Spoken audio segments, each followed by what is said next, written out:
Arise, shine, for your light has come, and the glory of the Lord rises upon you. So now you're going to preach it to somebody. Just point at them with your preaching finger and tell them, arise, shine, for your light has come, and the glory of the Lord rises upon you.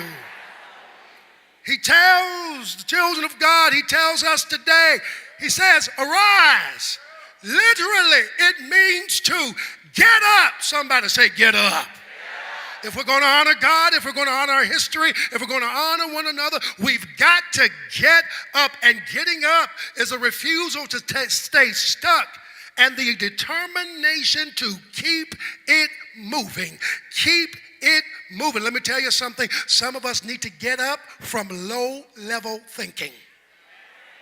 Because if you continue to think low-level thoughts, you'll never rise to become the person God desires for you and I to be. And saints of God, if you think low about yourself, it has a way of spilling over into how you think about others.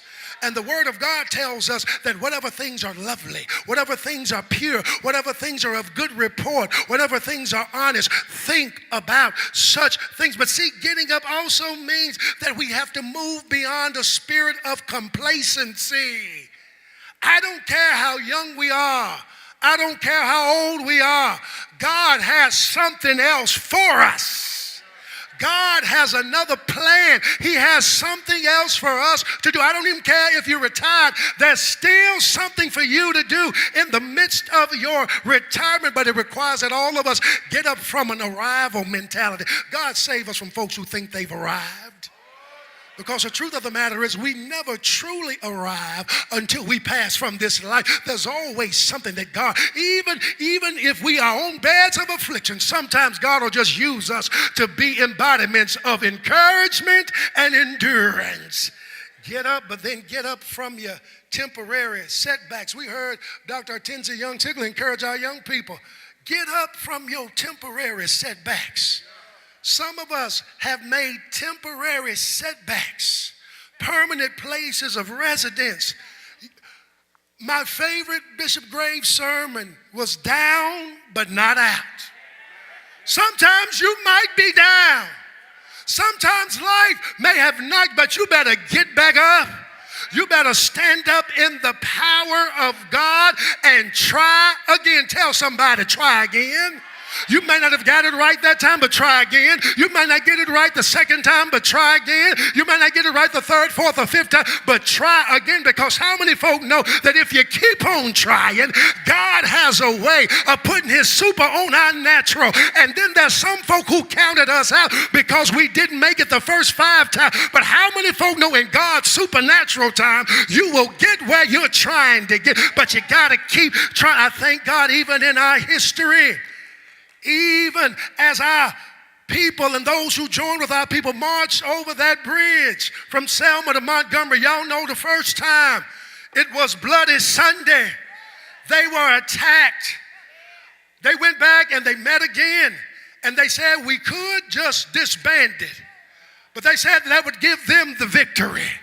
So they got back together and went back across the bridge, because sometimes you might not get it on the first go round, but you got to go back. Why? It's not just about you going back. There's some other people who are going with you as you go back, but you've got to try and try and try again. Tell somebody, you got to try again.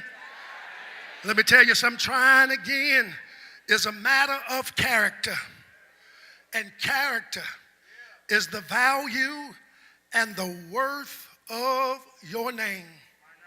Let me tell you, Booker T. Washington put it like this. Booker T. Washington says, character is power. There's some places your money can't get you, but your character can. There's some opportunities that your degrees can't open up for you, but your character can.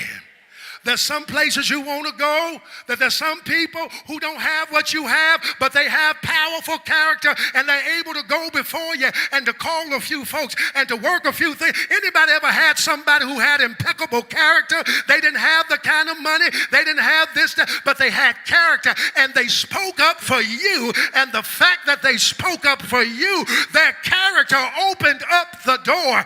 Character is power.